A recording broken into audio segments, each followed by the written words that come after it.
then this is kind of, I call it my trilogy. This is like kind of like owning my own sort of queer identity. And I was looking for a story that had those elements in it. So I kind of reread it actually in 2018. And I just was struck by the poetic, amazing kind of reflection of the human experience with this relationship between these two men. And I just was really struck by it. And I could sort of see not just the potential in adapting it, but the kind of challenges of it and the beauty and the kind of nuance of the themes that it covered. And that was the biggest draw for me was all of those things combined. And like, how do you do it is always like kind of a thing. And what is it that when you're looking at it from a choreographic point of view and you're reading the text, what is it that you think dance and music can deliver that's beyond the text that you're reading? So first it was like the separation between mind and body, and that kind of our own human experience that we've got that, and that's very prevalent and we're aware of much more now. So it was about like, how can bodies tell a story and how can song tell a story? And I always thought that mind and body, driver and vehicle, conscious and subconscious, all of these themes that are in the book really struck me as a good way to kind of split the story about that which you see in the production. And so, what was the question again? I think you've answered it, actually. Yeah, it was like mind and body, like all of those elements in the book. And yeah, just I felt like choreographically we could tell that, but I didn't just want to do that. I wanted to be able to zoom into the mind and hear like from the subconscious, and I'd been like a fan of this person, John Grant. Don't know if you've heard of him. He's there.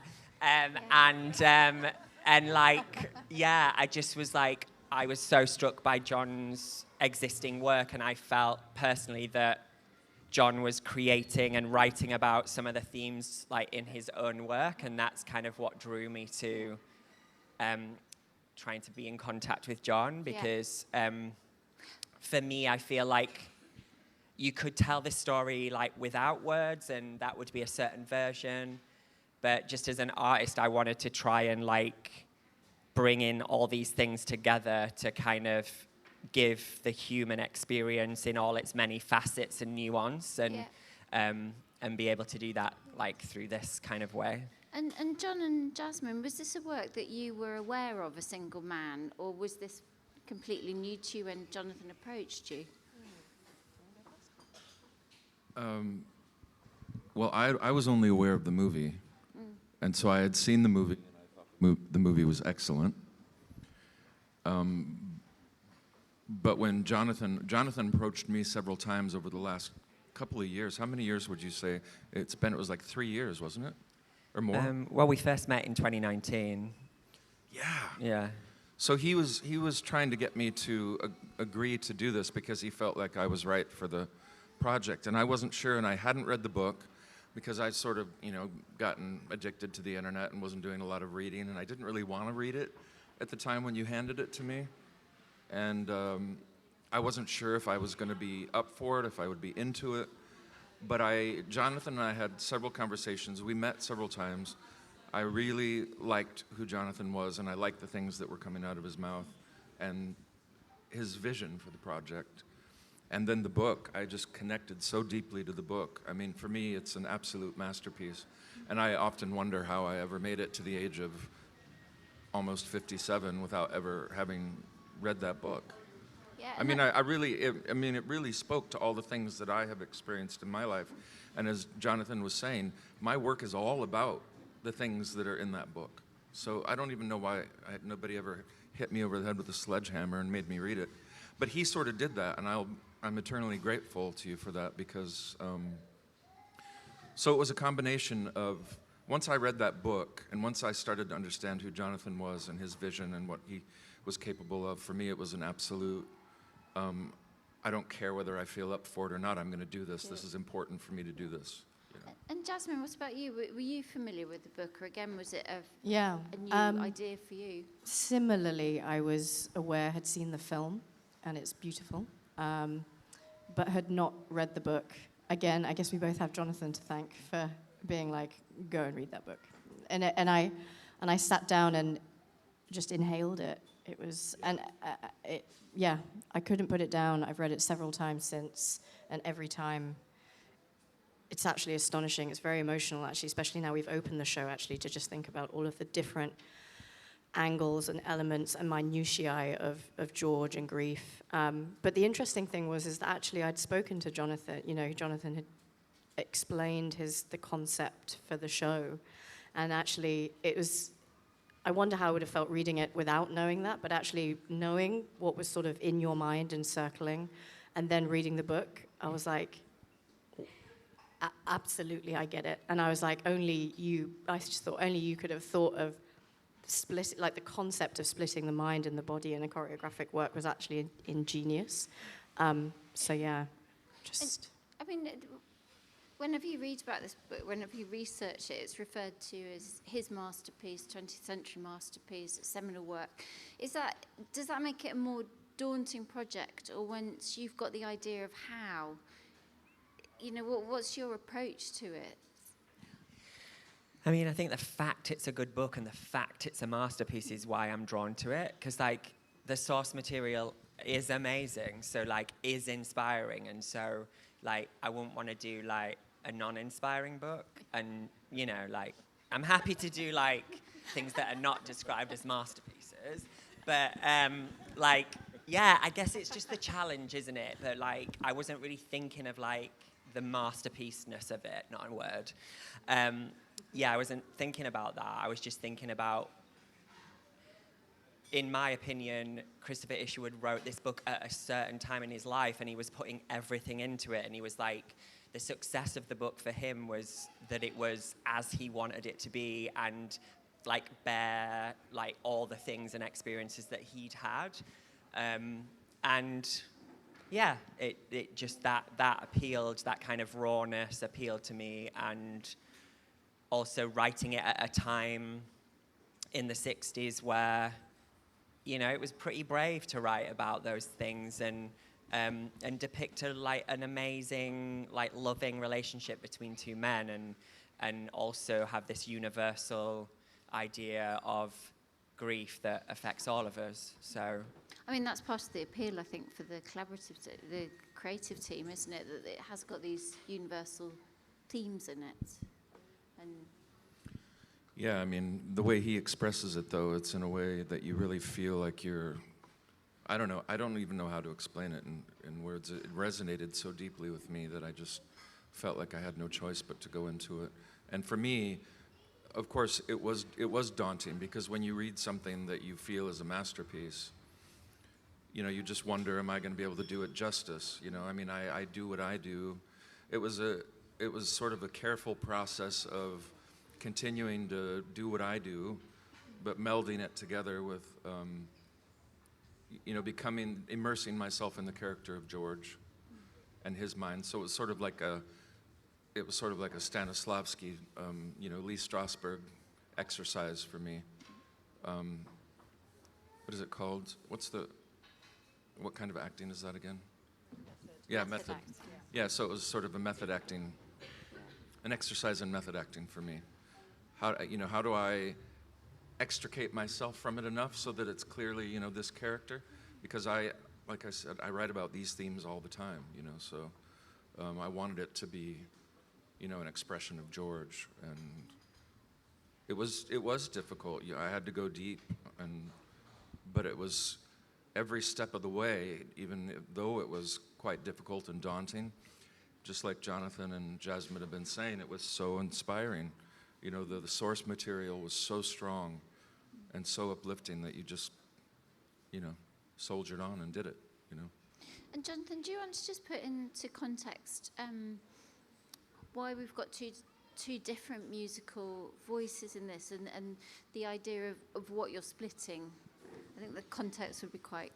Yeah, just before I say that, though, like, I feel like just hearing John, you speak about that, like, I wasn't daunted by the fact that it was a masterpiece, but I've still been really challenged by creating this, because a lot of the themes, like in my own personal life, I've like gone through some of those as well, and like, yeah, that's more daunting than actually like the masterpiece itself. Like creating something is like always quite a big undertaking. So I just wanted to bring that into the space. But basically, I guess it's the root in, so mind and body felt to me like, is there this sound world that comes like of the body? The bodies are creating the narrative. So it felt like I wanted to bring in someone as well to like create that sound world, to be sometimes counter, sometimes complementary, and then to be able to zoom in. So there are these highlighted moments that we do zoom into the brain, and we hear from John and your amazing songs and creativity, like at kind of highlighted moments, which I kind of got from the book, where he's living in his own world. He's driving on the freeway, or he's teaching in college, and there's this inner dialogue that is like running away. And I mean, everyone has that, I think. So it's just kind of extrapolating that idea out and bringing two amazing people in to kind of work separately on that, but then fuse, because I feel like mind and body separate, two people can represent that and then like fuse together as mind and body become closer as we go through the show. And how much did you direct both Jasmin and John in terms of what you wanted from that separation? I mean, I guess like the process itself was working like on what I don't know, maybe Jasmin and John might be better to ask that. Yeah. I think Jonathan did an amazing thing by not really directing that as such, but actually creating an environment in which we all came together, actually. He'd spoken to everyone separately, of course, but that we all came together. And that, I think that time to like bond and become this sort of creative team and collective was incredibly invaluable. I think without that, to share inspirations, to share stories. And I actually remember, like, you first meet people, you're a bit daunted. The themes of the work are so huge, but everybody's got such different, very powerful connections to the work. But actually, I was actually blown away because everybody was so sort of open and vulnerable from the get-go, and I think that's really allowed each and every one of us to access what it is, the story that we're trying to tell. But I think, yeah, less like directing, I would say there's something so smart and so human actually about the process in which we've all worked together, which speaks to the human sort of, the shared human experience of grief and of loss and of healing. I feel like the concept and Jonathan's sort of framework is sort of this meta level is actually what the book is doing and saying as well. So how we've worked feels very aligned with how one tries to even make their way through grief separately with others, a rejection of sometimes, material or a sharing of, and a sort of, yeah. I'm going to start yabbering on, so John, maybe you want to take over. But I mean, it's interesting. So essentially, you're talking with each other about the piece and the inspiration, as you say, but actually creating separately. And then John, do you want to talk a bit about how the creation of the songs and? Well, I feel like Jonathan was he was always gently curating, like gently corralling cats, like there's for example, there's one song that I wrote for the piece that I was very, very attached to, but there was too much overlap with some of the themes of another song, and so it didn't really make sense to have it in the piece. So he was constantly curating and sort of letting us come to it on our own, gently sort of bringing it out of us. We'd had conversations about the themes but it came very naturally. I mean, we didn't really talk about it that much because it was quite clear what the themes of the book were, right? Yeah, I kind of think about it as like facilitating everyone towards like one goal. So like very much happy to kind of steer the ship, but I love that part of the collaboration because I'm not gonna like write the theme tune, sing the theme tune, like do all that. Whatever quote that is, I think it's Little Britain. Anyway,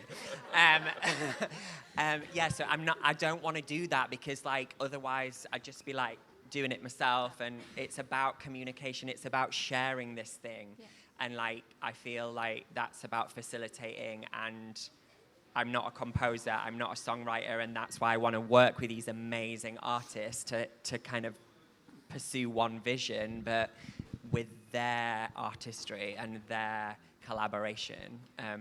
I just want to, unless, sorry, you're Oh, still going. and yeah, go on. No, I just want to say that this man is probably one of the most trusting creatives I've ever worked with.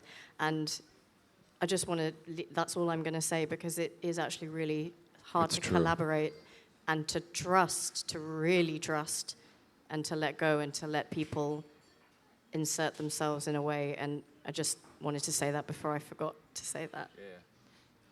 But I second that. yeah, good.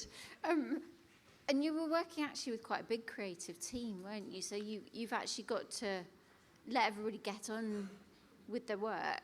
And then what are you doing to pull it all together? Does that moment really come in the studio when you start to create on the dancers? I mean, it's quite hard, but it's basically just loads of talking. Just loads of talking and communicating and be like, you know, I call it my narrative action script, which is like the adaptation of the book to kind of pull it into kind of an action world, like what we're going to actually like look at in the book on stage. And so I kind of share that with design and costume, and it's kind of a springboard to jump off with all the different people and creatives, and that's really helpful to kind of guide people and give the parameters. But you're sort of like, yeah, like I guess I'm drawing an outline and I'm letting like other people color it in, like with their colors, and then you can see the big picture and everyone's colored bits in, but you see the whole.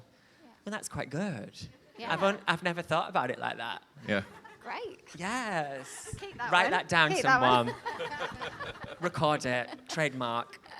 And for both of you, I mean, you both collaborate in your artistic practice anyway, but what's it like when you're collaborating for dance? You know, the things that have been different in this process to other collaborative processes that you've been...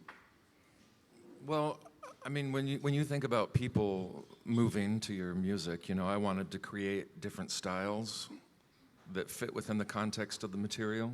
You know, different rhythms that allow the dancers to move in different ways, except, you know, because I'm sort of such a sucker for the 70s AOR ballad, you know, that's my, or you know, the 80s electronic new wave thing, which wasn't really something that really fits well with this. You know, we weren't really going for that, but yeah, I was trying to be cognizant of that the whole time too, and so it was really important to do that and just keep that in the front of your mind. You know, this isn't about you.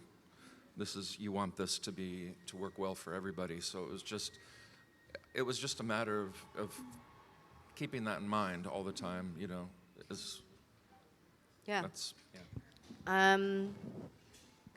Yeah, writing for dance. I think, interestingly, I spoke a lot with Jonathan about this, about like what is the rhythm of, because my role is to score everyday life and these episodes of memories of Jim.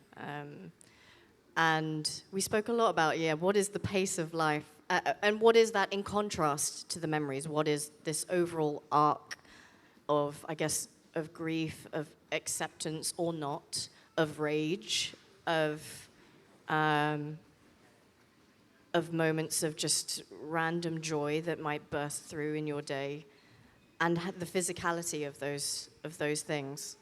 So it's a bit often when I guess when I've thought about those themes, maybe it can be quite like cerebral or whatever, but to actually think about the physicality of that was an incredible joy and challenge and something new, and something I guess composers, you know, we write for dance, of course, but actually I'm just sort of sat there. It was actually just to sort of loosen up a bit. Actually, it was just to like draw on the energy of like initially Jonathan, and then actually we worked in quite a unique way, I'd say, for writing a ballet, and the score was sort of there and presented, but we sort of kept on adapting and tweaking a bit in rehearsals. Am I allowed to say that? I've just said it out loud. As you were creating in the studio, you were tweaking and Yeah, but I really love that, because actually it would be like, oh, this has happened in a room. It's not something I'd thought about. Let's actually just slightly maneuver and shift. And actually in that way it's really beautiful, because then it means it's Jonathan, it's John's songs, and now a cast of, you know, dancers who are sort of all feeding into little corners and the shading of the score. So that was quite exciting. Yeah, and I mean, platitude coming up, but like music is everything, and music is life, and like it's just everything. And that's what I just think is so amazing, that there are so many different moments from both of you in the show that are touching on like all these different things that we experience in life. It's like we've all got songs that we listen to that we might want to cry to, or like lifters, or you know, and it's just absolutely everything. I just think music is incredible. So to get to kind of work with people that are amazing and that like are going away and coming back, and John Grant is sending me on WhatsApp his songs that he's worked on, and I'm absolutely bawling, because it's absolutely hitting emotion and melody and things that you can't describe, you know, with words that describe what the words are saying, if that makes sense. Or like with Jasmin, and there's something, and I'm like, wow, that to me is a memory fading away over time. Or, you know, it doesn't have to be, just because that's the intention, it doesn't even matter if it's not like received with and understood with that, but it just can be on your own feeling of what you get from a song, some words. You know, I've looked at Clouds from both sides now, like that means so many different things to so many different people. Or like Darling, I think I've got a serious problem. Like when I first heard that, I was like, I just heard the word darling and just started crying, because it was just everything in that moment. And that is life, I think, like connecting with a wider people consciousness, whatever you want to call it. I think music is amazing for that. So, and yeah, one thing that I want to say, we're all impressed when a director, for example, of a movie is able to actually illustrate what it's like for a human being to go through the course of a day. I remember watching a film called The Diving Bell and the Butterfly, and just being fascinated by showing the inner world of a person in the context of the physical world, and going back and forth between those two worlds. I think that really touches us very deeply when we see that done well. And so, you know, the fact that we have the dancers doing what they're doing, and then we have, you know, the words and the score, all of those things, because that was one of the things that was so important about this piece, is showing what this human being is actually going through. And each day is completely unique, even if you're walking the same path to the same job, sitting in the same chair every day. You're not seeing the same things, colors are different, you're not hearing the same things. Music is always there, whether it's coming out of the window of a car. All of these things are happening all the time, and I think it's truly impressive when somebody is able to illustrate that. Capture that. Yeah, you feel seen, because that's what the human goes through every day. And so also just the technical side of things, our schedules also sort of prescribed the way that we were going to be doing this, because I had to go on tour to Australia and the States in March and April. So I had to have the lion's share of my work done in January and February. So then I was able to give my things, most of the songs except for two that weren't quite finished, to Jonathan and Jasmin, and Fiona Bryce, who was doing the arranging of my songs. I was able to give my stuff to them and then just go off and do my thing and come back. I didn't really want to hear what Jasmin was doing, because I didn't want to be I wanted those two worlds to be completely separate. You want them to be cohesive and work as a cohesive whole, but then I didn't want to be too, what's the word, the easy word? I didn't want to be too, thank you. I got the early onsets. I didn't want to be too influenced by that. So, and it really worked out well, don't you think? Yeah. Because we understood where we understood what we were doing instinctively. It felt like. Yeah. After all, after all the conversations we had, and we just let it happen. And very true to the book, isn't it, to have that separation between the two, and it sort of strikes me what you've created is something that's got these multiple layers. How you can read the performances, how you can read the collaborations, which is very true to the book. But I thought it'd be quite interesting for you just to talk a little bit about talking to the Isherwood scholar, Catherine. So you've had quite a lot to do with the Isherwood estate to sort of absorb the book, I suppose, and how that sort of influenced how you interpret the words into your take on the piece. Yeah, so Catherine Bucknell, who's written a really big book on Christopher Isherwood, like she's been in touch a lot, and she's been amazing, like a guide and sort of a touchstone, really. Especially like, I love the film. I think it's amazing, but I've not really seen it in quite a few years because I tend not to look at other things when I know I'm doing something. I go with the source material, but I think it's amazing. I'm not dismissing the film. It's brilliant. But it does have a different take, especially towards the end. And the book isn't saying that he dies, really, I don't believe, and neither does Catherine. So there's, we had discussions around that because I didn't want this to feel like it's the last day. The book is saying, let's suppose this happens, and suppose is a really interesting and important part of that. That it's like, this could happen or that could happen. You could die tonight, you could not die. That kind of duality that a book can do, that is not as prescribed as, like, say, a film that is very, like, leading you into a certain version of events. And so, yeah, like, she was a brilliant person, very, like, read, knows a lot about Isherwood, and an academic. So it was nice to kind of get that point of view. And, yeah, like I said, touchstone. And John, in terms of you writing the songs and using the book as the basis, how did you go about creating the words for the songs? Yeah, I just I had to sit with it for a long time. I used concepts from the book, and sometimes I use a word or a phrase from the book, and then I sort of surround it with my own creation, Yeah. Use that word.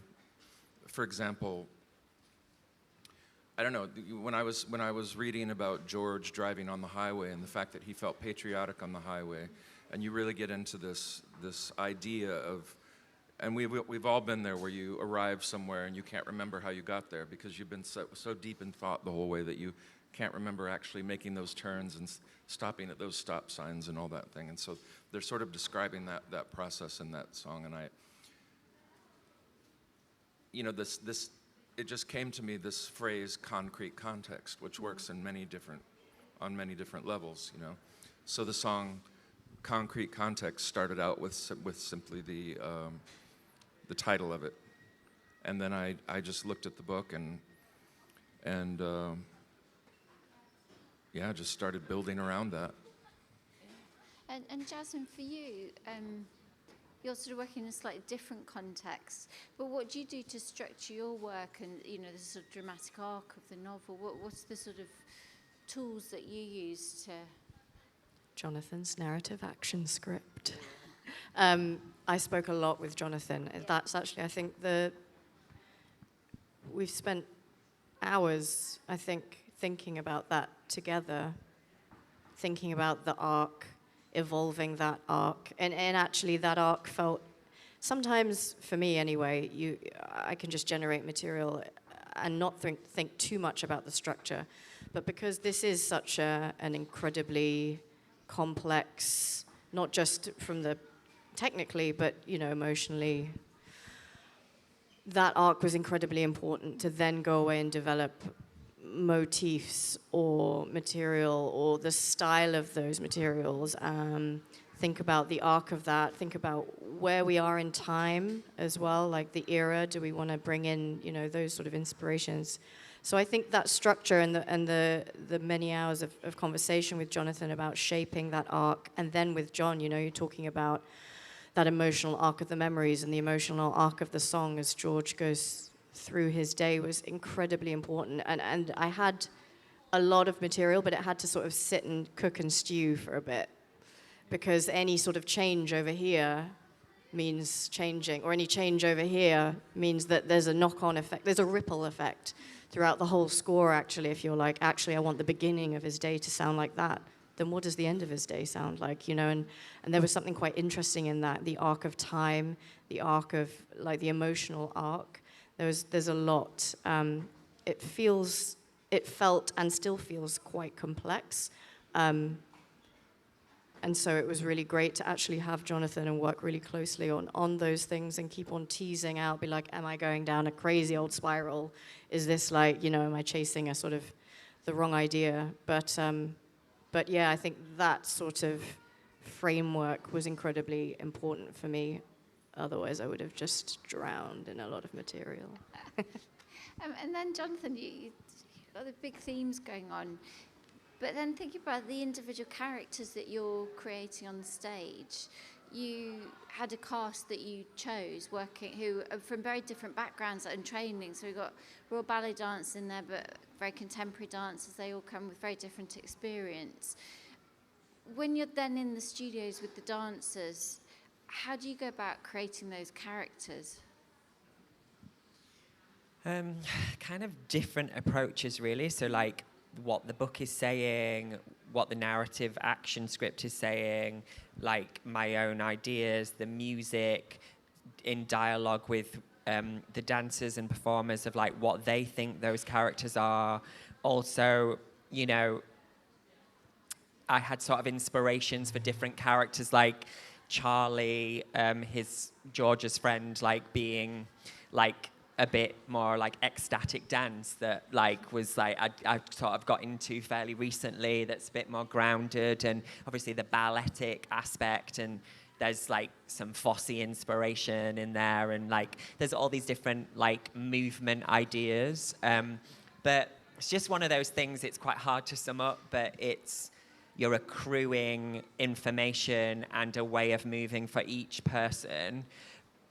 But what I love about this project is the diversity in the art form within dance itself, ballet, contemporary, freelance, all of that, and what people are bringing to it. So I wanted the humans, which are the non-characters, to be like the individuals that are playing those parts. And so those humans are bringing that individuality to that.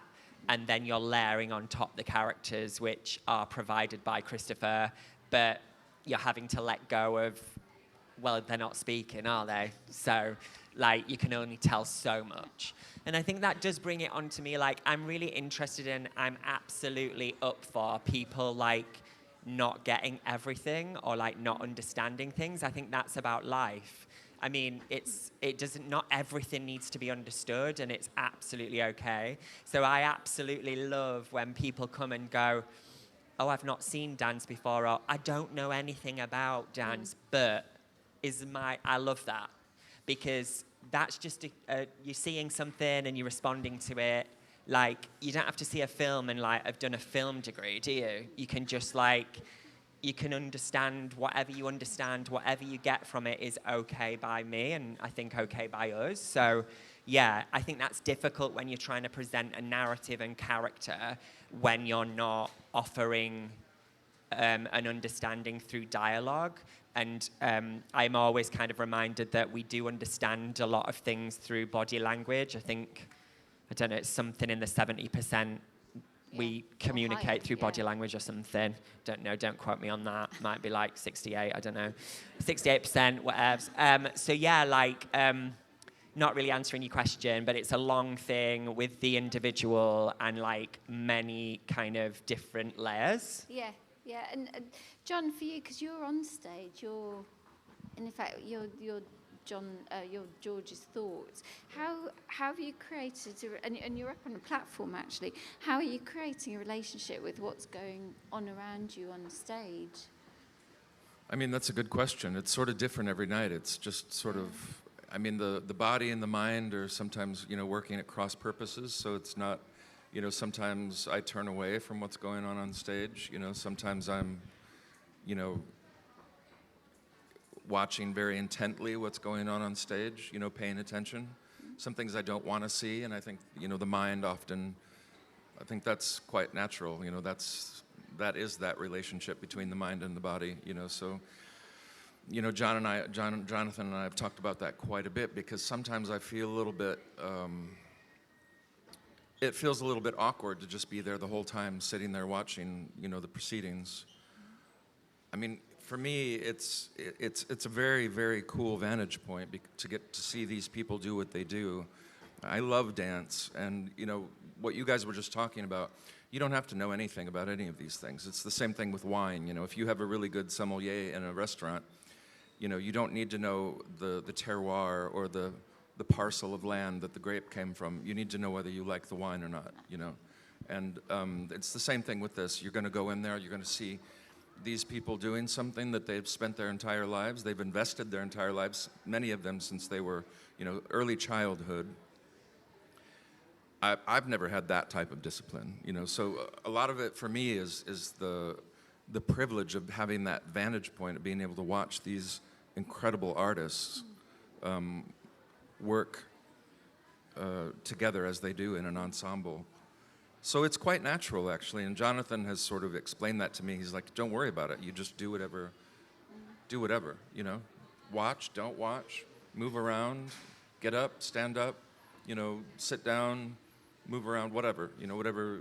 So that's basically what I'm doing, And it makes sense. It makes a lot of sense to me. Yeah, great. But thanks, everyone. Yes. Thanks for coming. Thank you. Thank you. Thank you.